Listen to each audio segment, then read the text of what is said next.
Welcome into a fresh new hour of CBS Sports HQ. I'm Jordan Giorgio. We begin with the latest breaking news out of the NFL, where Terry McLaurin has gotten paid. It's about time. He's agreed to a 3-year extension with the Washington Commanders. That's the very latest from our own Jonathan Jones. His new contract will reportedly pay him $96 million. That deal makes him the 6th highest paid receiver in the league by average salary, which is about $32 million per year. That's tied with A.J. Brown. McLaurin has been holding in this offseason in search of a new deal in Washington, D.C. And now he is signed with the Washington Commanders through 2028. McLaurin has led Washington in receiving in each of his first 6 seasons with the franchise.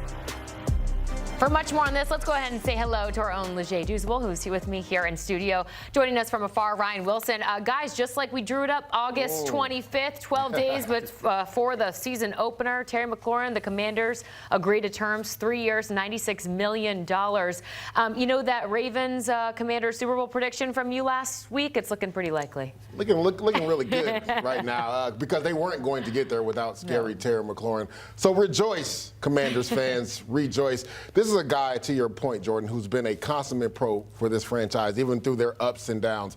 When you look at some of those top receivers on that highest paid list, the biggest difference between them and Scary McLaurin is that they've had consistency at the quarterback position, where Scary Terry McLaurin hasn't. He's played with 8 different quarterbacks, Jordan, and no matter what, he still goes over 1,000 yards. You see some of these top receivers, Jamar Chase, Justin Jefferson, CeeDee Lamb, DK Metcalf. Garrett Wilson has also had an issue with the quarterback position, but A.J. Brown, all those guys have had consistency at the quarterback position, yet Scary Terry McLaurin hasn't, and he still produces year in and year out. Last year was number 2 in the NFL in receiving touchdowns, has a real nice rapport with their young quarterback, Jaden Daniels. So it only made sense for the Commanders to get this done. I know there was a lot of hoopla about him being 29, turning 30, and being 2 years older than DK Metcalf, but him and DK Metcalf and A.J. Brown were in the same draft class. So when you talk about wear and tear on the body, it's been the same in the NFL. We saw how special Terry McLaurin could be last year for the Commanders. I thought this was a great job by GM Adam Peters,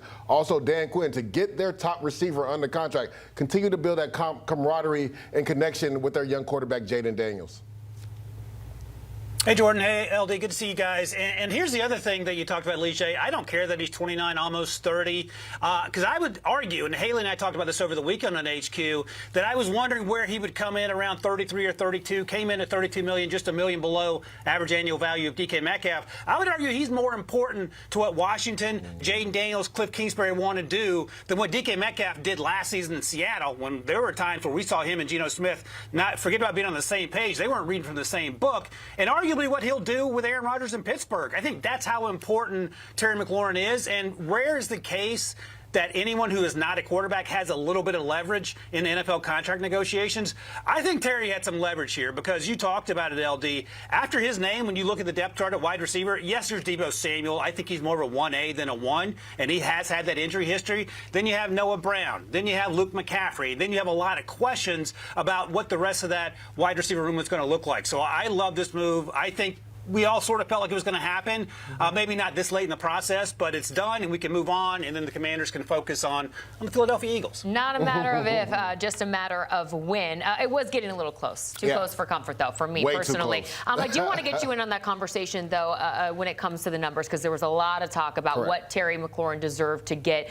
$32 million annually. Are you surprised by this, or it's just right in your opinion? I think it's just right. It'll be interesting, Jordan, when the real numbers come out, right? Because these could be inflated. He could be around that 30 per year, which I was saying that's where the conversations to start for him because of what he's done and meant for that Commanders team. But for players, it's always about the guarantee. Like, how many years are guaranteed in this contract? What is this signing bonus? What is the overall guarantee? When those numbers come out, we'll get a real view of what Terry McLaurin signed. So I love, again, that they got this deal done and they were able to both give a little in this contract negotiation and get their number 1 receiver under contract. I'm so glad that we can stop wondering and talking about this. It's done. Terry McLaurin is staying in Washington, D.C., where he belongs. You know, another thing that I'm really sick of talking about right now, Shedeur Sanders. Let's go ahead and get into it, okay? It is. You know, recently, Ryan, you actually wrote an article on CBSSports.com about Shedeur's preseason performance, his 3rd and final preseason game. He struggled a bit, but he showed us exactly kind of who he is. And by the way, that's okay. Tell us more about that. Yeah, and I'll be interested to hear what Lee J thinks about this. So, Lee J, I went back and watched all of his 11 dropbacks from that debacle that was Saturday's action. Yeah. And look, he's playing with second, third teamers. 4 of the 5 offensive linemen that he was playing with are no longer with the team. They've been cut just because that's how the cut-down process works. But there was a lot on that tape that we saw Colorado. And the difference is he's not playing against Big 12 competition. He drifts in the pocket. He leaves the pocket early. He tries to make a lot of plays when he could just check the ball down and live to fight another play. And these were the same concerns, by the way, that we had for Cam Ward coming into last season. Ward got better as the season progressed to the point that he went from day 2 possibility to first overall pick. And I think here's the other thing. Like Shedeur, no one on planet Earth thought Shedeur was going in the 5th round. No one. He just fell that far. You talk to teams after the fact, and I think Leger can confirm this, they all thought worst case maybe he's a top 50 guy. And he just continued to fall. And the other thing is this. It's no secret. The Browns like Dillon Gabriel better. You know how I know that? They drafted him 50 picks before they took Shedeur Sanders. So that was the pecking order coming in. They both played well at times in the preseason. I think it's fair to say that Dillon has outplayed Shedeur in the preseason.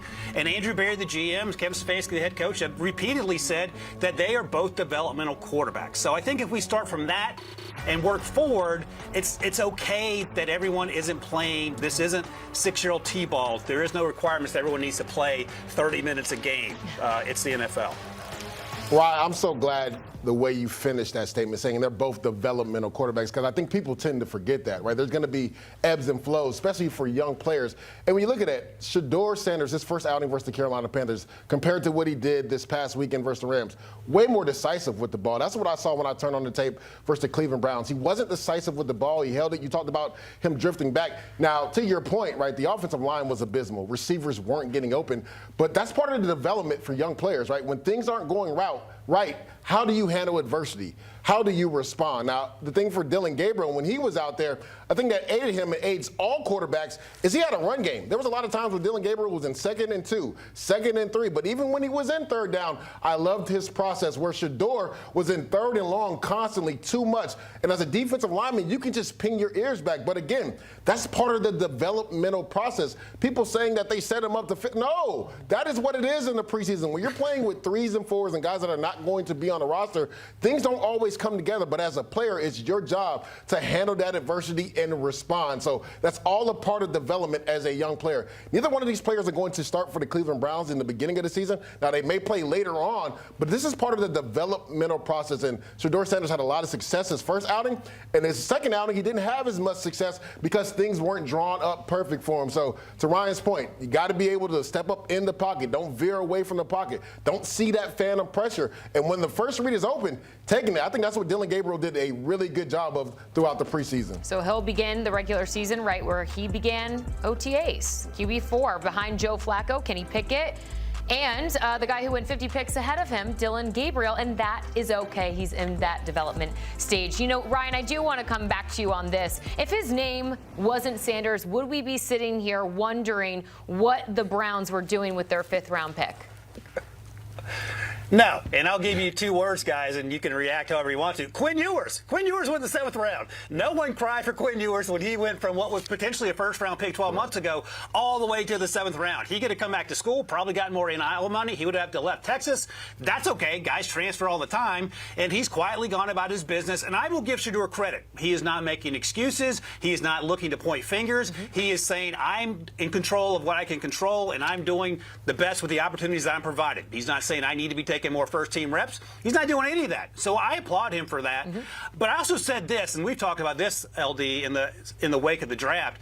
I said if Shedeur had approached the pre-draft process like Dillon Gabriel did, and we talked to both of those guys at the Combine, and Dillon was one of the best interviews I've ever had. We've talked to a ton of kids over the years. There's a real possibility that he would have been a first-round pick because you guys know coaches, front office types fall in love with players that can lead teams.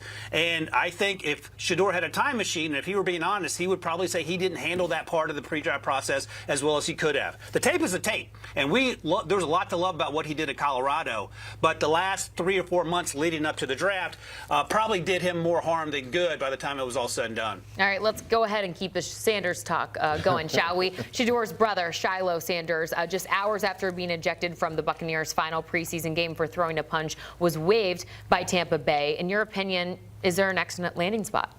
It'll be interesting, right? He could maybe land back on the practice squad. But to your point, right, if his last name isn't Sanders, are we talking about how many times are we talking about an undrafted free agent being released from a team? It's rare. Like, it never happens. But to Shilo, like, you were already up against it. You're an undrafted free agent.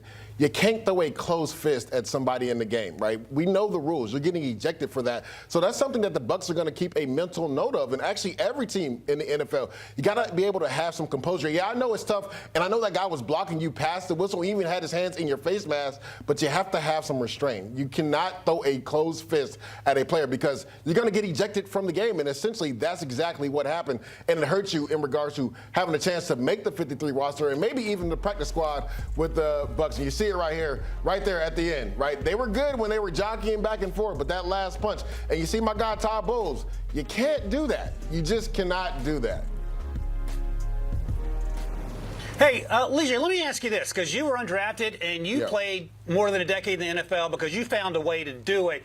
When you first got your, and I don't want to bring this up, but I know our buddy Rick Spielman was the first one to give you a pink slip. Yeah, when you first got your first training camp, what were your goals? Because I know your goals didn't involve sticking out for the wrong reason. So how did you get to where you got to in that first season? Yeah, for me as a rookie, I wanted to make sure I outworked everybody else, mostly the rookies on that team. And then I asked questions because I learned at an early age that versatility will keep you in the league. So I knew what the defensive end had to do, the D tackle, the nose tackle on the opposite defensive end. And then throughout preseason, they let me line up all over the place. So that let them know that they could trust me, that I can learn multiple positions. And then learning your playbook. Like, that's one of the biggest things that I don't think gets talked about enough because the terminology is so different from college when you're learning a new defense or offense in the NFL. You have to be able to speak. Your coaches always say, speak our language. You got to be able to speak their language. So I always prided myself on being able to know multiple positions, not just, knowing it knowledge-wise, but being able to go out there and execute it on the field. So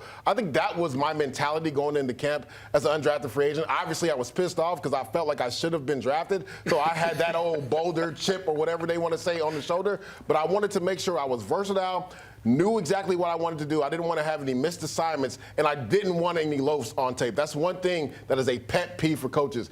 They don't want to have to coach effort, right? They should be telling you to slow down, not sick them, and that was my mentality. Rookies taking notes from our guy right here, Douzable, Ryan Wilson, joining us live here on CBS Sports HQ with the very latest out of the NFL. Cut day is tomorrow, too. We'll keep everyone posted right here on HQ with the very latest, some veterans who might be cut. Now, the draft talk never stops with the First Pick podcast. Ryan Wilson and company got you covered year-round. All you got to do is scan that QR code on your screen and watch and listen wherever you get your podcasts.